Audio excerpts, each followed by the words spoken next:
Hey, everybody, and welcome to True Crime Paranormal with the Psychic Sisters. This is Katie Weaver, and I am here with my co host and partner in crime solving, Kristi Brower. Hey, everybody. How'd you like that intro? I liked it a lot. That was very good. That was off the cuff, I want you to know. I'm impressed. It's almost like you're psychic or something. Weird. Almost, a little bit. Well, hey, guys, we are happy to be here. I have a case for you today. Before we get into that, we always check in and say hello. So, Kristi, how are you? How's it going? I'm very well. It's going great. I'm enjoying summer and excited about being outside. I have been experimenting this week because our air conditioning is broken. Boo on that. Hopefully it's going to be fixed very soon. But in the meantime, I don't want to use my oven in my house because it already feels like an oven in here. So I have been experimenting with baking and like baking casseroles and meatloaf and stuff like that on my gas grill. Nice. How's it going? It's going really well. I mean, anything that needs a really specific temperature, I would not recommend this, but things that, can maybe don't bake a cake this way. I wouldn't bake a cake. I made cookies and I burned the ever-loving shit out of them, to be perfectly honest. But that's just me learning how to adjust as well. Yeah. So I don't know. I'm having a great time with it. I made a meatloaf and several casseroles. They all turned out really good. Well, and my house did not get heated up. So I'm having fun with that. Brilliant. And then your whole neighborhood got to know what you're making for dinner, too. Yes. Oh, yeah. It always smelled really good in the backyard. So. Well, cool. Good for you. That's awesome. Yeah. How are you? I hate to admit that I have not cooked dinner this entire week. Well, you have an excuse. We have had softball games, either my daughter or my niece, every night this week. And honestly, but when June comes, I just know we are going to be flying by the seat of our pants. Probably better to not buy as many groceries and just plan on grabbing something because that's about all the time you have. Oh my gosh, there are so many evenings games. At least. Yeah. I get to as many as I can, but I can't go to all of them. There are a lot. Yeah. We had a really hilarious experience this week, you and I. We are mean. I'm going to say that right now. Did we? We're mean jerks, so just know that. I didn't mean for it to be mean. It just struck me as so funny that I just almost didn't survive it. I almost wrecked the car, actually. Yeah. So in between games, Kristi and I ran out to grab a drink. And of course, my kid didn't have the belt she thought she needed. We had to run to the sporting goods store, thus goes softball. So we ran out in between games. As we were driving down the road, an umpire from one of the games that had just finished, who happens to be, how do you classify this guy? Really, really big ego, probably little wiener, that kind of guy. Okay. Well, he literally told us in a softball game once that he is never wrong. Yeah. I think that sums it up completely. He's never wrong. Yeah. I will say that last year in scorekeeping, there was a discrepancy and I was the scorekeeper and I was home book. And when you're home book, if there's a discrepancy, they go by home book. And the other team attacked me hard. They're a scorekeeper. Frankly, I don't know if I've ever been spoken to like that in my entire life. And he jumped in and defended me with both barrels. So I got to say, I'm going to give him props for that.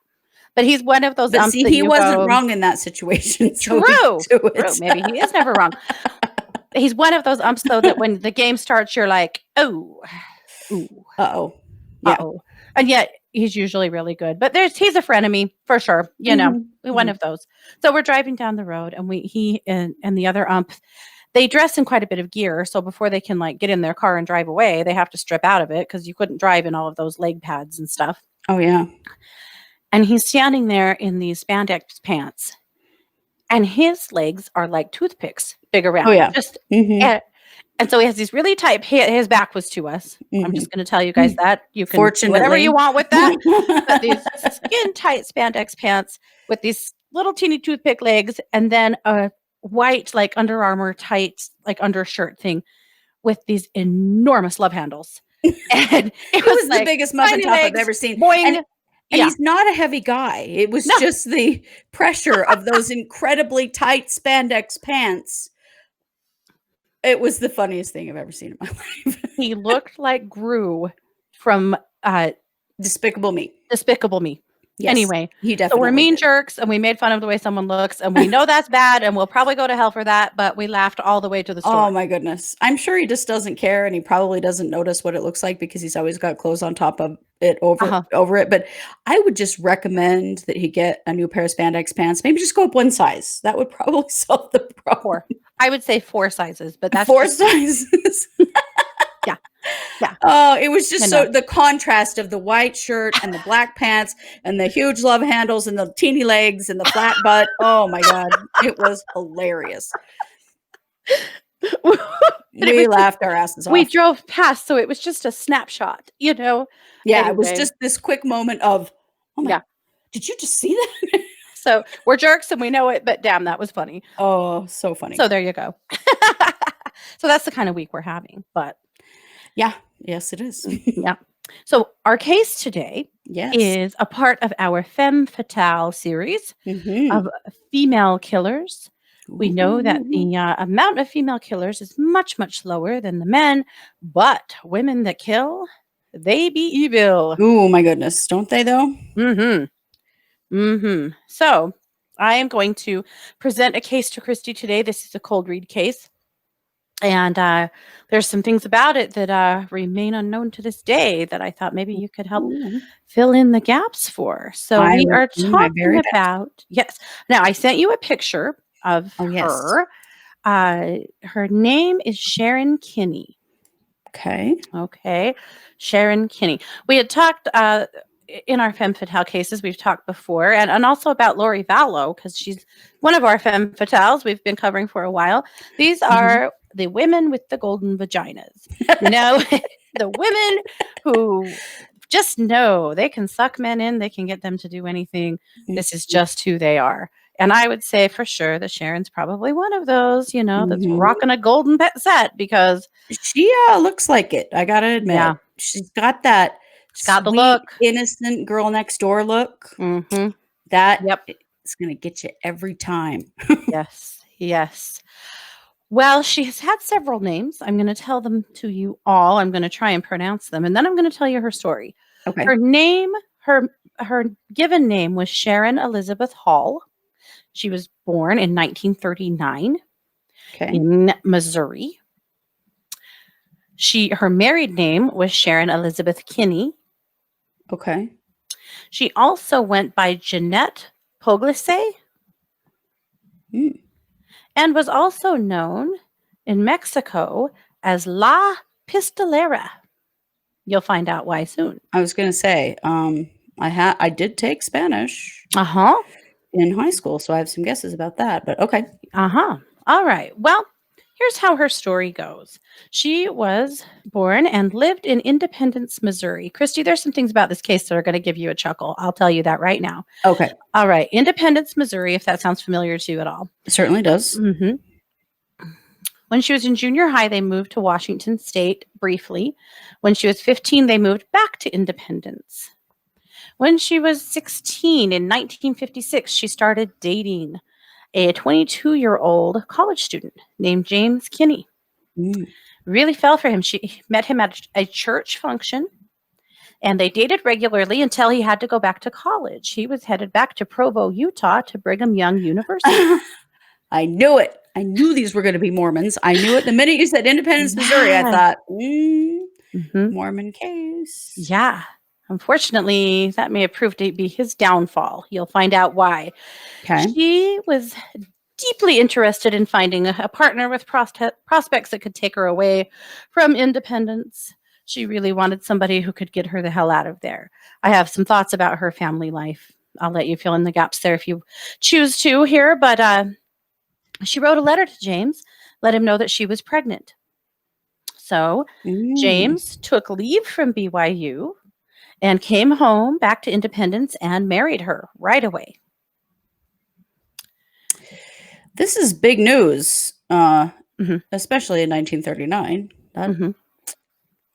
Because, you know, the Mormons, they're not supposed to be doing that kind of stuff before marriage. Someone at BYU got someone pregnant now, they would get kicked out of college. They wouldn't be going back. Right. But he came home. So some interesting things. They got married on October 18th, 1956. Their marriage license claimed that Kinney was 18, though she wasn't, she was 16, and that she was a widow. Now, who do you A think widow? fudged her marriage license? She did. Later, though at the time she declared that a mistake, later she told people that she had been married when she lived in Washington to a man who had been killed in a car accident. At like 14, Mhm. 13, 14? There's a real question there about what in the world is true. This sounds more to me like what a lot of our relatives did when there was an out of wedlock marriage, Yes. that they lied. So I'm guessing this was a lie on their marriage certificate to make it seem as though she was pregnant with another man's baby, who a husband, of course, who she had been married to, who died, and now their sweet son is sweeping in to marry her and save the day. Yeah. We have That relatives who lied information on birth most certificates and Yes, we marriage do. certificates to cover up these things. She most definitely did that herself, though. I have no doubt that that information came directly from her. Yeah, very interesting. They Wow. had a second, more formal wedding a year later in the Salt Lake Temple Okay. after she completed the process of joining the Latter-day Saints. So she wasn't actually a member of the church at the time. He Ooh. was. She was not. See, that's a big deal, too, to marry a non-member. Yeah, lots of uncommon There's stuff the happening rulesies. here. Yeah. Yes. After their wedding, they returned to Provo, Utah. He resumed his studies at BYU, but at the end of the fall semester, they ended up back in Independence, where they both got jobs. She was babysitting and tending shops, and he was working as an electrical engineer at Bendix Aviation. Also, miraculously, I shouldn't be so sarcastic telling this story. I should just give you just the facts, but I can't because I'm just not like that. This is why I could never be a serious news person, guys. No sarcasm and cussing allowed there. All right. Any thoughts on what happened with that baby? Sorry, I was mixed up in your sarcasm. Say it one more time. I said, any thoughts on what happened with that first pregnancy? With that first pregnancy, it didn't exist. Yeah, she she magically lost miscarried. it. Yeah. Yep, she Yep, miscarried. She tricked him into getting married. Yep. A well-known tactic of the femme fatale with the golden vagina. Yep. Faking pregnancies. That's a big one. Well, she was pregnant again, or for the first time. Very soon, in the fall of 1957, she gave birth to a baby girl they named Dana. So she turned out to be a real spendaholic. She was working on spending all of their money all day. He was working nights, and she was no longer working. She had the baby, and then she had another baby shortly thereafter. They built a home, and she was just putting them into an enormous amount of debt because all she wanted to do was shop and go out to lunch, and then pretty soon start sleeping with everybody she could get a hold of. So, James is working all night, sleeping all day, and she is shopping all day and sleeping all night with other people's husbands. So they had a second child, Troy, and she was having a pretty open affair at this point with a friend from high school, a man named John Boldies. So in early 1960, James wanted to get a divorce, partly because of the spending and her complete out-of-control behavior, partly because he was quite sure that she had been cheating on him. So he went and talked to his parents on the 18th of March, 1960, and he said, I need to divorce this person. They said, families are together forever, and you're not getting divorced. No, Mormons this was don't a get temple divorced. marriage. That is not allowed. And so they urged him to stay, work it out, figure it out. You're not getting divorced. Well, he wasn't the only person thinking about divorce. Kinney was too. She told him that if she could keep the house and the daughter and $1,000, she would gladly give him a divorce. Well, they'd been talking about it. Wow. That's all she needed. Boldies, so she didn't want her son, huh? Guess not. Boldies had told his parents, or the police, sorry, later on, that she once offered him $1,000 to kill her husband or to find someone who would. So I think he got a little freaked out, though he said he claimed later he thought she might have been joking. Sure. Don't know, John. You're having an affair with this fool. She's offering you money to kill her husband. I'm sure that was a big hearty har. Well, Right. on March 19th, 1960. So remember, he talked to his parents on the 18th. The very next day, 1960, around 5:30, she claims that she heard a gunshot in the direction of the bedroom where James was sleeping. Ran into the room to discover their 2-year-old daughter, Dana, standing on the bed next to her father. Supposedly, Dana was holding a .22 caliber pistol in her hand, and James fortuitously was bleeding from a gunshot wound to the back of the head. Or most unfortunately for James. Kinney called the police, but James was dead by the time the ambulance reached the hospital. Police were unable to recover any fingerprints from the well-oiled pistol. A paraffin test for GSR, or gunshot residue, was not performed on Dana or on Kinney. Many people told police that they had seen James allowing his tiny daughter to play with his guns.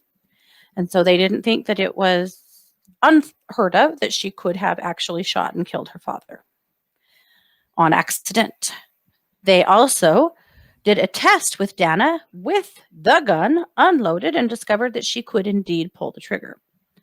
And so they ruled the case an accidental homicide and closed it. The pistol that killed James was taken into custody. The police refused to release it. She actually tried really hard to get the gun back, and they refused to give it to her. But there were several visits to the police station demanding her property, and by Sharon, and they refused to give her back the gun. So she had a friend buy her an identical gun. That friend told her that he registered it in her name, and she made him go back to the place that it was purchased and change the name on the register. Now enter a new player in, one other last part of that. When the investigation closed, she did receive his life insurance money.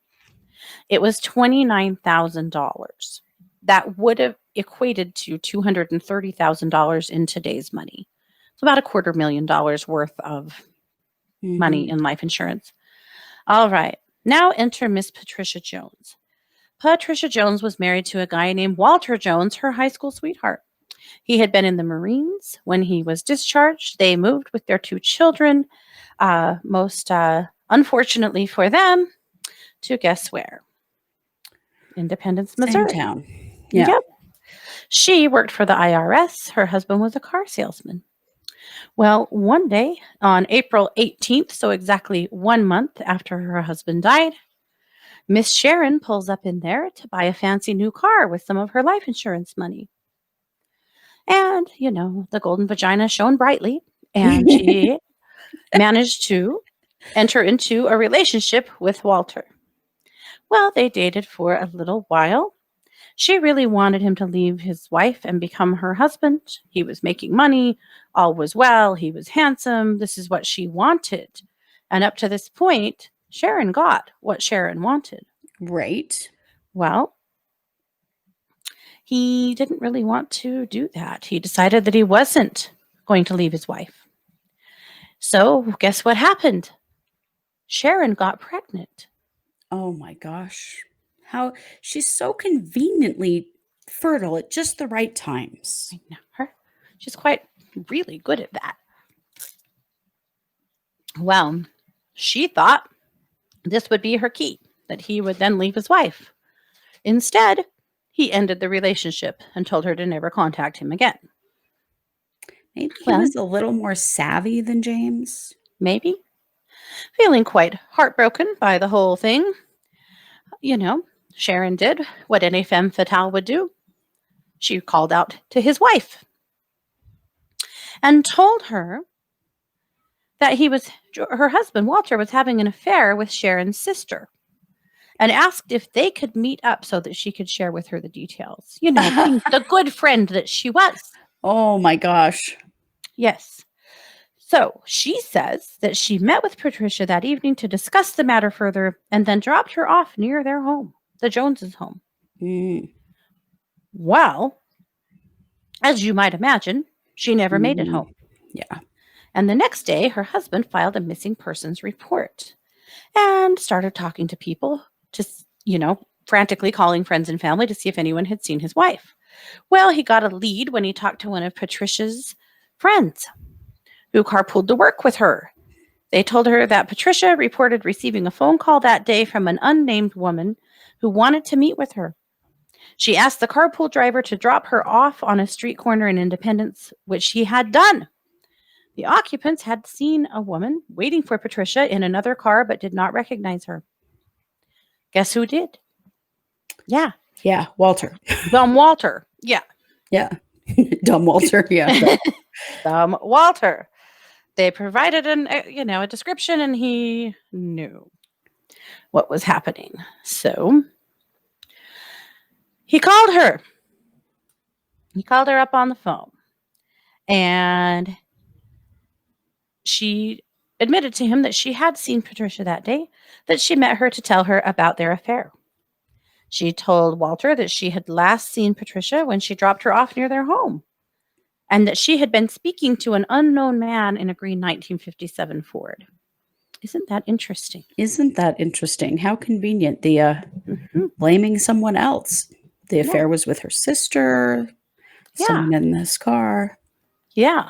Well, based on her admission over the phone, he did meet with her on late Friday evening and insisted that she give him more details about where his wife was. Well, she got pretty sketchy. He admitted going so far as to holding a key to her throat threateningly, and threatened to slit her throat if she didn't cough up the information. Mm-hmm. So she called Boldies. Remember our old friend John Boldies? John, okay. Been having an affair with off and on for a long time, and asked him to help her look for Patricia. She was joining the search, as a good friend would. This Sharon. Wow. Heart of gold.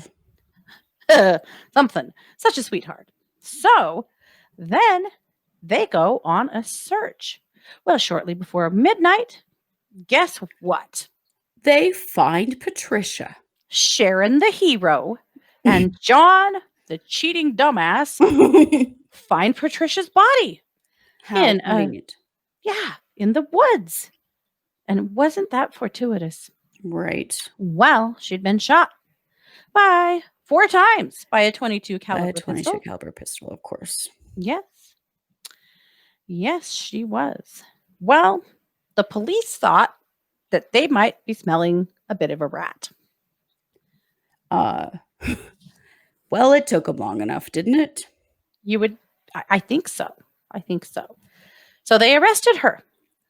And they did an investigation. And after they did an investigation, they also decided that perhaps maybe she really did kill her husband too. So they reopened that case as well. So enter the trials in 1960. This is towards the end of, or for the 1960 murders. Sorry, they happened in 1961. So I need to get to a different part of my notes so I can break this down. Okay. First, she went to trial for Jones's murder in 1961, and she was acquitted. They did not have enough information to acquit or to convict. In January 1962, she went up on charges of murdering her husband. Those ended in conviction with a sentence of life imprisonment, but the verdict was overturned because of procedural irregularities. They went to trial again, which ended within days in a mistrial. They went to trial again. This time, they ended up in a hung jury. This is in 1964, so 4 years after his death. She was released on bond, and the trial was scheduled for yet another date. Well, while she was out on bond, she fled the country and went to Mexico. Uh-huh. And she could have been laying on the beach down there, blasting her golden vagina for all to see and picking up some new wealthy guy. Mm-hmm. And maybe that is what she was doing. But she ended up shooting and killing someone. She just couldn't stop. Mm. Now, do you know why in Mexico they called her La Pistolera? Yes, I do. Yes. Yeah. Now, she says she was acting in self-defense. She shot and killed a Mexican-born American citizen named Francisco Paredes Ordonez. He was shot in the back. An employee in the hotel where it happened, some glitzy glam place. You often shoot people in self-defense in the back. In the back. Well, yeah, seems legit.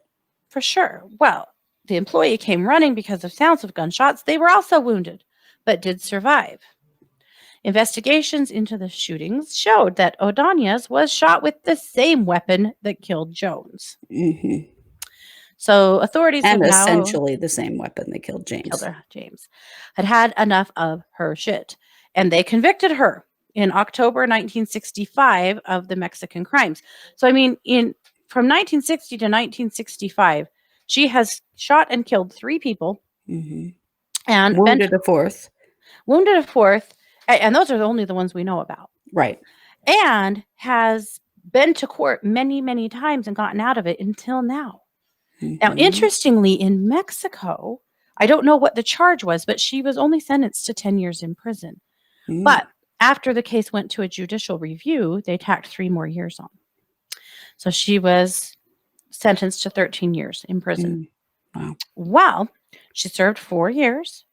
And in 1969, in December, there was a blackout. And guess who snuck out? Oh, my gosh. Went on the run December 1969. Despite extensive manhunts, her whereabouts are unknown to this day. She was never found. And that is the case of La Pistolera. Wow. Yeah. That is a femme fatale. Mm-hmm. Good heavens. Entirely. So, any thoughts? Yeah, a few. So, I absolutely believe she did kill her husband. That culpability is certainly there.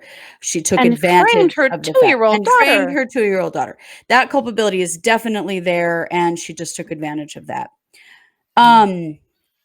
My sense of her is that she's a sociopath, and that as a child, she was very difficult because she really saw herself as better and deserving of more than what her family could provide. That they were fairly poor and couldn't provide her a whole lot, but she really saw them as a hindrance to her and really believed herself to be something very special. And, obviously that has played out in all of these different relationships. I do definitely feel like she committed every single one of these murders. I feel like she wanted the same gun every time because she knew how to use it. It was totally a utilitarian reason. She knew how to use that gun. So she didn't want to switch it up because she knew what she was doing with that particular gun.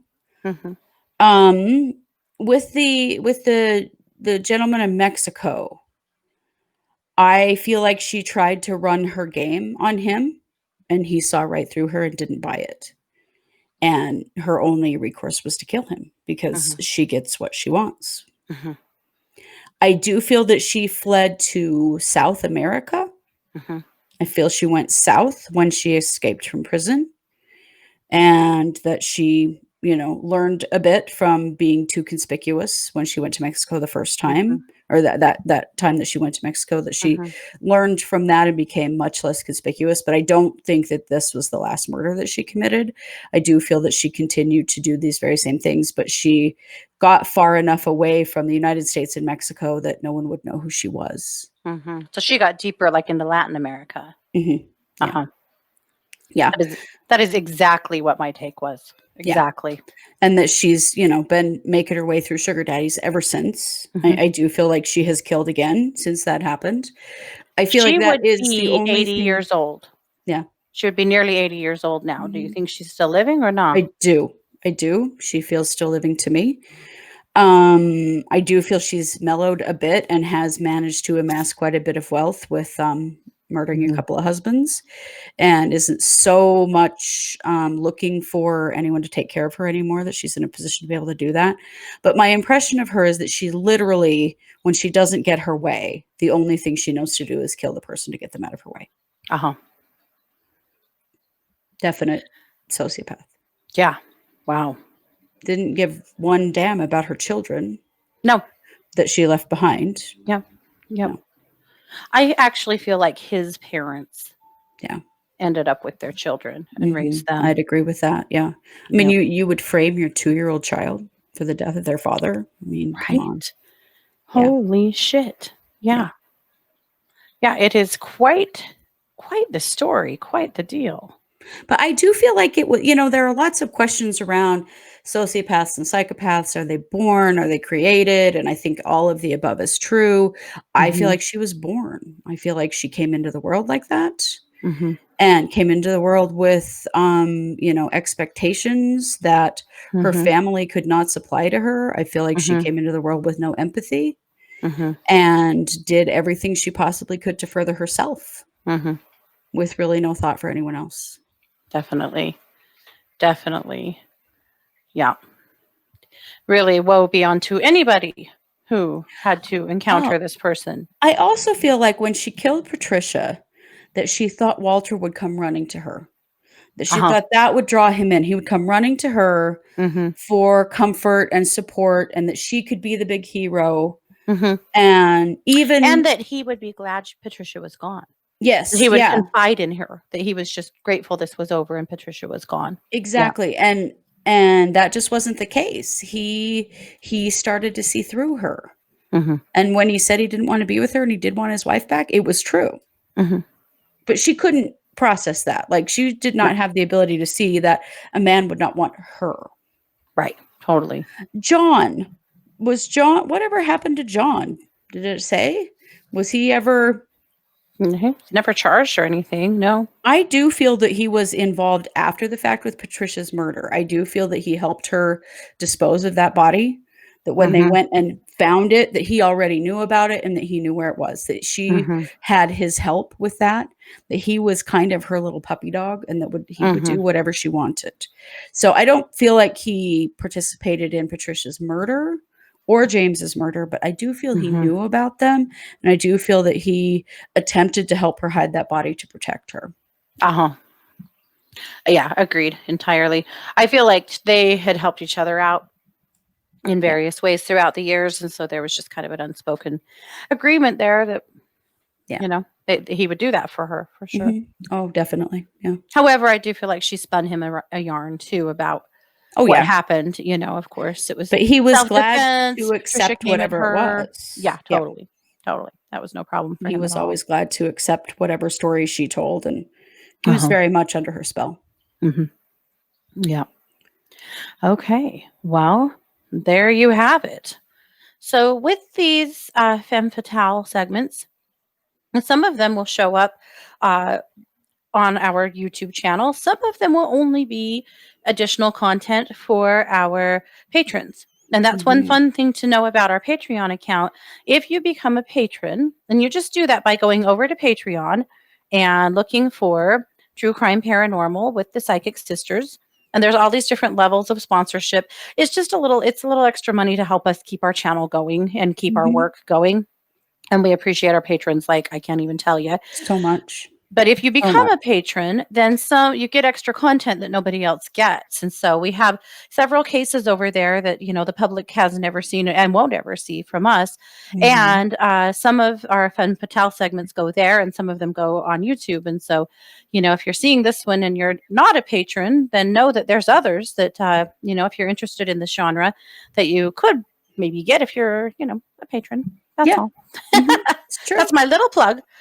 But at any rate, but if you are listening to this as a podcast, we appreciate you so much. If you're watching it on YouTube, and of course you can find that if you're listening as a podcast, you can find this on YouTube over at True Crime Paranormal with the Psychic Sisters. If you're on YouTube, please like and subscribe and comment. That Yes. helps us enormously. And if you Mhm. ever have a case you want us to look into, please drop us a line and let us Yeah. know. We We watch those do comments cover closely. cases. We've covered a lot of cases because people asked us to, and we will continue. Yeah. That it could be an ancient case or it can be a right now case. Either way, we don't discriminate. No, we'll So take them all. yeah, definitely. We take them from all over the world too. We're not just specifically US, so No, of course feel not. free. Yeah, absolutely. All righty. Well, thanks, you guys. Take care. Be well. Hopefully, avoid the golden vaginas in your life. Or be one. I don't know. Maybe I need lessons, but I don't know about that.